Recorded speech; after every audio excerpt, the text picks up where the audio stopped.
I'm 150 feet down an illegal mine shaft in Ghana. The air is thick with heat and dust, and it's hard to breathe. I can feel the brush of sweaty bodies passing me in the darkness, but I can't see much else. I hear voices talking, but mostly the shaft is this cacophony of men coughing and stone being broken with primitive tools. Like the others, I wear a flickering, cheap flashlight tied to my hair with this elastic, tattered band, and I can barely make out the slick tree limbs holding up the walls of the 3-foot square hole, dropping hundreds of feet into the earth. When my hand slips, I suddenly remember a miner I had met days before who had lost his grip and fell countless feet down that shaft. As I stand talking to you today, these men are still deep in that hole, risking their lives without payment or compensation, and often dying.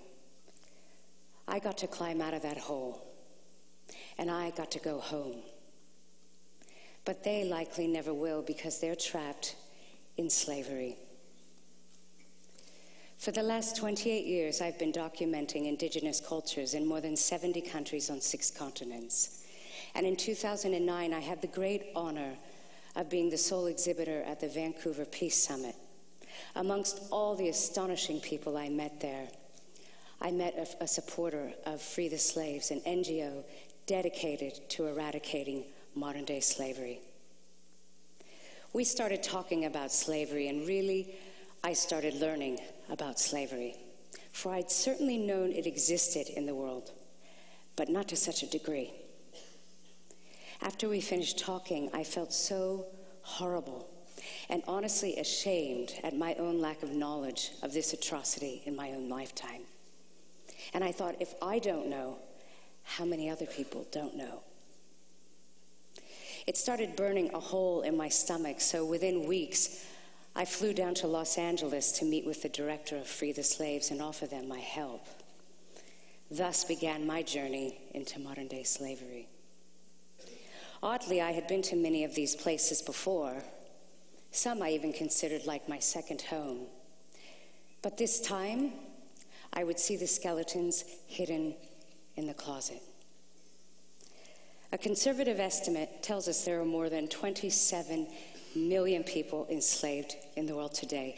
That's double the amount of people taken from Africa during the entire transatlantic slave trade. 150 years ago, an agricultural slave cost about 3 times the annual salary of an American worker. That equates to about $50,000 in today's money. Yet today, entire families can be enslaved for generations over a debt as small as $18. Astonishingly, slavery generates profits of more than $13 billion worldwide each year. Many have been tricked by false promises of a good education, a better job, only to find that they're forced to work without pay, under the threat of violence, and they cannot walk away. Today's slavery is about commerce, so the goods that enslaved people produce have value, but the people producing them are disposable. Slavery exists everywhere, nearly, in the world, and yet it is illegal everywhere in the world.